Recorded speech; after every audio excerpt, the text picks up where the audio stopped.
Hello friends, ഞങ്ങൾ എന്നൊരു ചെറിയ ട്രിപ്പ് പോവുകയാണ്. എങ്ങോട്ടാണ് പോകുന്നതിനേക്കാളുപരി എന്തിനാണ്, ആരെക്കൂടിയാണ് പോകുന്നതെന്നുള്ളതാണ് ഇമ്പോർട്ടൻ്റ്. ഞാൻ ആൻ്റണി മനോജ്, സിമ്പിൾ എക്സ്പീരിയൻസിലേക്ക് എല്ലാവർക്കും സ്വാഗതം.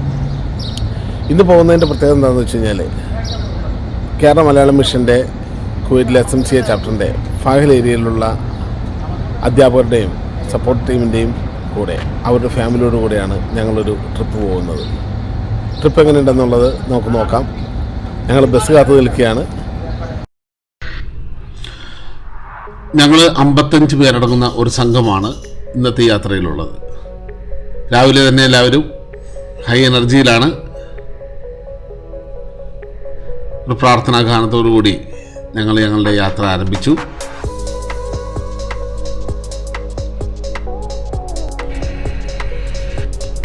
ഇന്നത്തെ യാത്രയിൽ പ്രധാനമായിട്ടും ഞങ്ങൾ പോകുന്നത് സാൽമിയറിലെ ബ്ലജാത്ത് ബീച്ച് അഥവാ കണ്ണാടി ബീച്ച് എന്നറിയപ്പെടുന്ന ബീച്ചിലേക്കും അതിനോടനുബന്ധിച്ച് കുവൈറ്റ് ടവർ തുടങ്ങിയ സ്ഥലങ്ങളിലേക്കുമാണ്. കണ്ണാടി ബീച്ച് എന്ന് പറയുന്നത് സാൽമിയറിലുള്ള അതിമനോഹരമായ ഒരു ബീച്ചാണെന്നാണ് കേട്ടിരിക്കുന്നത്. ആ ബീച്ചിലെ കാഴ്ചകളിലേക്ക് നമുക്ക് ആദ്യം തന്നെ പോകാം.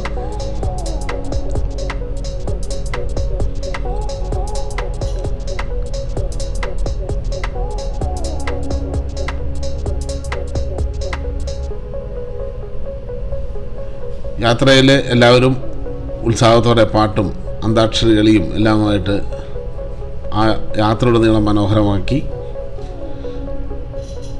ഞങ്ങൾ കണ്ണാടി ബീച്ചിലെത്തി. നല്ല കാലാവസ്ഥ, മനോഹരമായ പ്രഭാതം.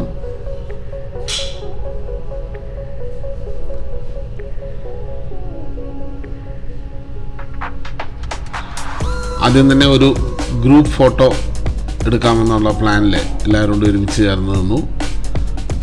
ഗ്രൂപ്പ് ഫോട്ടോയുടെ സെഷനൊക്കെ കഴിഞ്ഞ് വീണ്ടും നമ്മൾ ബീച്ചിലേക്ക് നടന്നു. ബീച്ചിലെല്ലാവരും പലവിധ കളികളിലും, കുട്ടികളും വലിയവരും എല്ലാവരും അവർക്ക് ഇഷ്ടപ്പെട്ട വിനോദങ്ങളിലും എല്ലാം ഏർപ്പെട്ടു.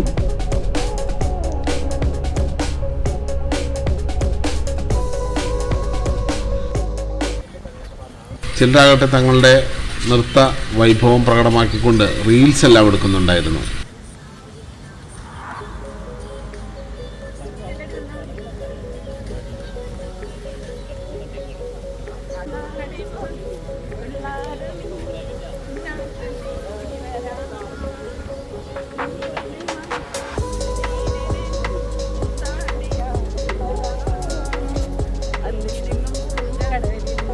നർത്തകരെ പിന്നിലാക്കിക്കൊണ്ട് നമ്മൾ നടന്നപ്പോൾ കണ്ടത് റൊണാൾഡോയും മെസ്സിയെല്ലാം കളിക്കിറങ്ങിയിരിക്കുന്നതാണ്.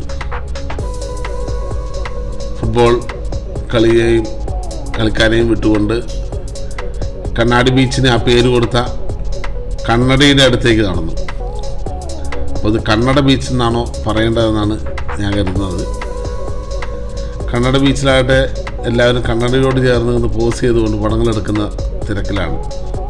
ഇന്നത്തെ ഈ യാത്രയുടെ ഓർമ്മകൾ സൂക്ഷിക്കാൻ വേണ്ടിയുള്ള മനോഹരമായ ചിത്രങ്ങൾ എല്ലാവരും അവരവരുടെ മൊബൈൽ ക്യാമറകൾ ഒപ്പിയെടുത്തുകൊണ്ടിരിക്കുകയാണ്.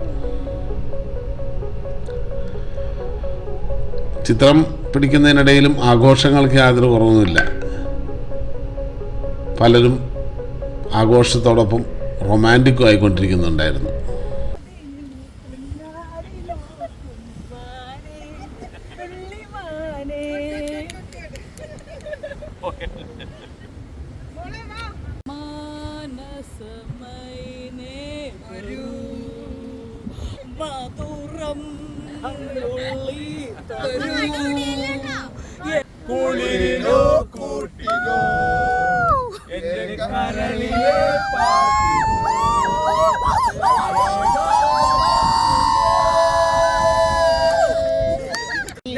പോലീസ് പിടിക്കൂട്ടോ, ഇത് കൊണ്ടുപോകരുത്.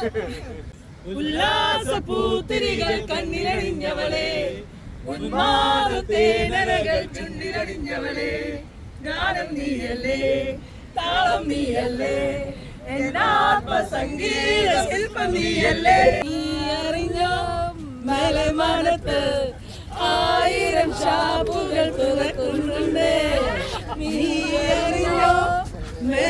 മാനത്ത് ആയിരം ഷാപ്പുകൾ തുറക്കുന്നുണ്ട്.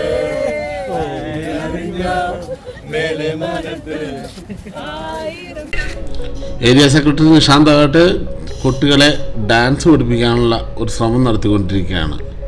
പഠിക്കില്ല എന്ന് വാശി പിടിച്ച കുട്ടികളെ അദ്ദേഹം തൻ്റെ ശ്രമം വിഫലമായതിനെ തുടർന്ന് വിട്ടുകൊണ്ട് തൻ്റെ ഫോട്ടോഗ്രാഫി സ്കില്ല് കാണിക്കുവാനായിട്ട് പോയി.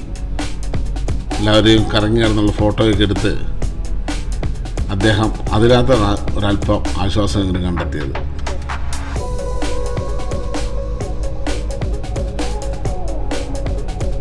അങ്ങനെ കണ്ണാടി ബീച്ചിനോട് വിട പറയാനുള്ള സമയമായി. ഞങ്ങൾ വീണ്ടും ബസ്സിലേക്ക്.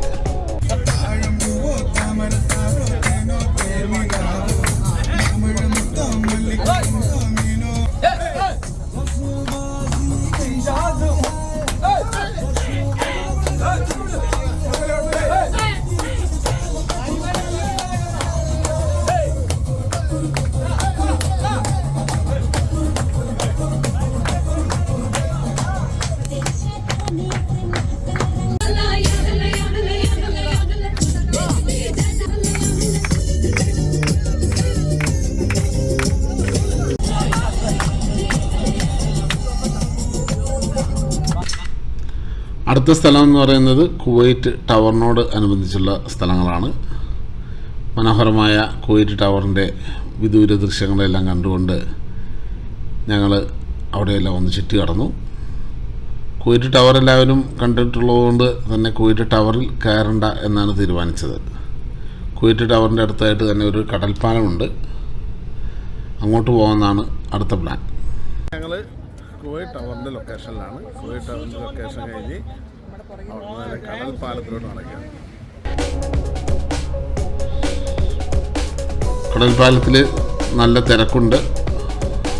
ഇന്ന് അവധി ദിവസമായതിനാൽ ധാരാളം പേര് കടൽപ്പാലത്തിൽ സന്ദർശകരെത്തിയിട്ടുണ്ട്. കുവൈറ്റിൻ്റെ കുവൈറ്റ് ടവറിൻ്റെയും മനോഹരമായ ഒരു വ്യൂ ആണ് നമുക്ക് കടൽപ്പാലത്തിൽ നിന്ന് കിട്ടുന്നത്. മനോഹരമായ ആ കാഴ്ചകളൊക്കെ ആസ്വദിച്ച ശേഷം ഞങ്ങൾ വീണ്ടും തിരിച്ച് ബസ്സിലേക്ക് നടന്നു. ഇനി അടുത്തത് നമ്മുടെ ഉച്ചഭക്ഷണം കഴിക്കണം. അതിനുള്ള സ്ഥലം അറേഞ്ച് ചെയ്തിരിക്കുന്നത് സാൽമിയ മറീനയിലാണ്. നമ്മൾ വീണ്ടും ബസ്സിൽ സാൽമിയ മറീനയിലേക്ക് പോയി. സാൽമിയ മറീനയിലെത്തിയപ്പോഴേക്കും നമുക്ക് വേണ്ട ഉച്ചഭക്ഷണമെല്ലാം റെഡിയായിട്ട് എത്തിയിട്ടുണ്ട്. എല്ലാവരും അവരവർക്കുള്ള പാക്കറ്റുകളെല്ലാം വാങ്ങിച്ചു. നമ്മളൊരു ബോട്ടിലേക്കാണ് പോകുന്നത്. സിൽസാൻ കമ്പനിയുടെ കടലിലേക്ക് നമ്മളെ കൊണ്ടുപോകുന്നതിനുള്ള ബോട്ട് തയ്യാറായി കിടപ്പുണ്ട്. നമ്മുടെ ഉച്ചഭക്ഷണം ബോട്ടിനകത്താണ് നമ്മൾ പ്ലാൻ ചെയ്തിരിക്കുന്നത്.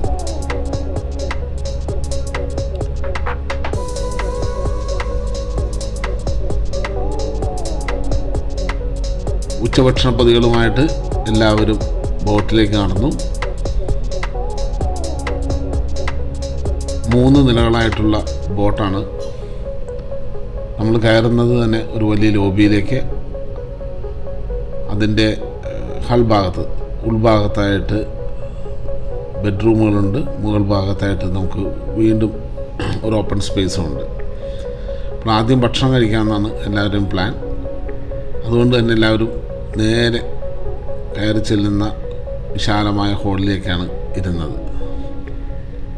മനോഹരമായ വിശാലമായ ഒരു ഹോളാണ് നമ്മളെ ബോട്ടിനകത്തേക്ക് സ്വാഗതം ചെയ്യുന്നത്.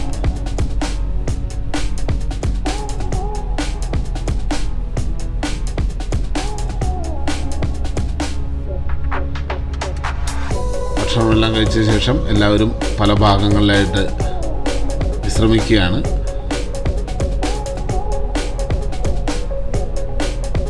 ബോട്ടിൻ്റെ മുകൾ വശത്ത് നല്ല കാറ്റെല്ലാം കൊണ്ട് ചെറിയൊരു ഉറക്കത്തിൻ്റെ ആലസ്യവും എല്ലാവർക്കും വന്നു തുടങ്ങിയിട്ടുണ്ട്. നമുക്ക് ബോട്ടിൻ്റെ ഉൾവശത്തുള്ള ഏറ്റവും താഴെയുള്ള നിലയിലേക്കത് പോകാം. ഇവിടെ ചില ബെഡ്റൂമുകളെല്ലാം ഉണ്ട്.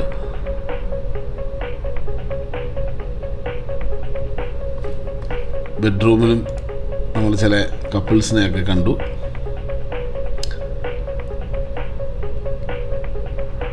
സന്തോഷത്തിൻ്റെയും ആഹ്ലാദത്തിൻ്റെയും റൊമാൻസിൻ്റെ എല്ലാം മൂഡിലാണ് എല്ലാവരും.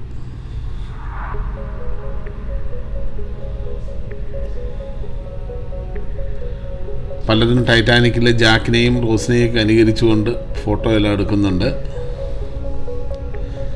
നമ്മൾ തിരികെ തീരത്തേക്ക് പോവുകയാണ്.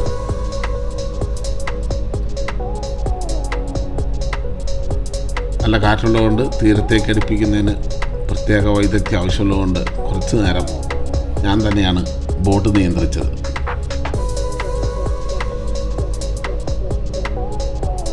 ബോട്ട് യാത്ര കഴിഞ്ഞ് നമ്മൾ നേരെ കുവൈറ്റ് സിറ്റിയിലുള്ള ഷാഹീൻ പാർക്കിലേക്കാണ് എത്തിയത്. ഷാഹീൻ പാർക്കിലെത്തിയപ്പോഴേക്കും എല്ലാവരും കുറേശ്ശെ ക്ഷീണിതരായിട്ടുണ്ട്.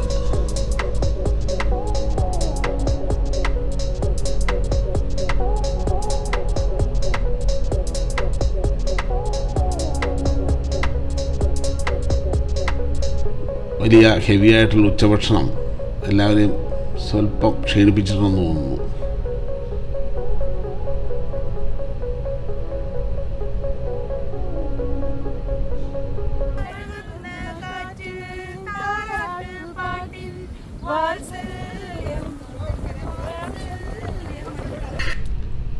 ഇല്ല, എനർജിക്കൊന്നും വലിയ കുറവൊന്നുമില്ല. എല്ലാവരും ഉത്സാഹത്തിൽ തന്നെയാണ്.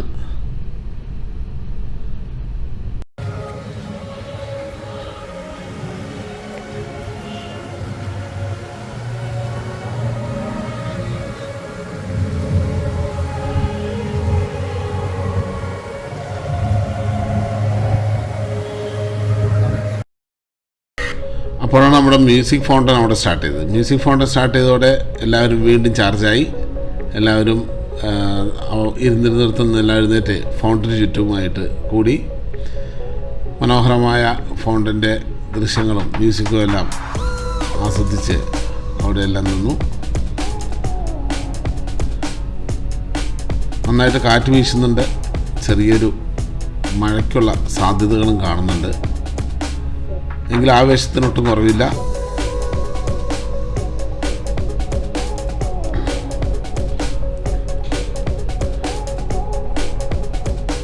മഞ്ജു ടീച്ചറിൻ്റെ വകയായിട്ട് ഒരു ചെറിയ ഗെയിം സ്റ്റാർട്ട് ചെയ്തു. ഏതാണ്ട് മുച്ചീട്ട് കളി ഓർമ്മിപ്പിക്കുന്നൊരു ഗെയിമാണെങ്കിലും എല്ലാവരും അതിൽ ഉത്സാഹത്തോടെ പങ്കെടുത്തു. തീർച്ചയായിട്ടും അതിലൊരു സമ്മാനം എനിക്ക് തന്നെ കിട്ടി.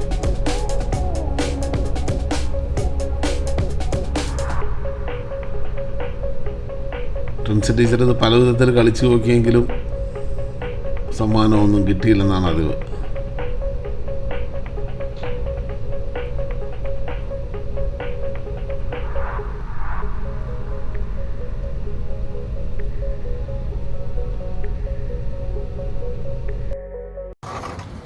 Three cheers for SMCA Malayalam teachers. Hip hip hooray!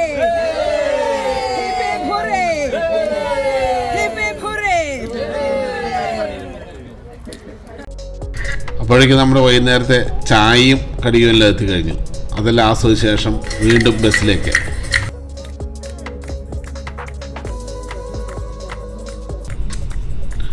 പാട്ടും ആട്ടവും ഒക്കെ ആയിട്ട് അതിമനോഹരമായ ഒരു ദിവസം സമ്മാനിച്ച ഓർമ്മകളുമായി ഞങ്ങൾ വീട്ടിലേക്ക് മടങ്ങുകയാണ്. ഈ മനോഹര ദിവസത്തിന് SMCAയ്ക്കും മലയാളം മിഷനും ഇതിൻ്റെ എല്ലാ കോർഡിനേറ്റേഴ്സിനോടും പ്രത്യേകം നന്ദി പറഞ്ഞുകൊള്ളുന്നു. Thank you SMCA, thank you Malayalam mission, thank you Fahaheel area committee, thank you coordinators. വീണ്ടും കാണുന്നവരെ എല്ലാവർക്കും ബൈ.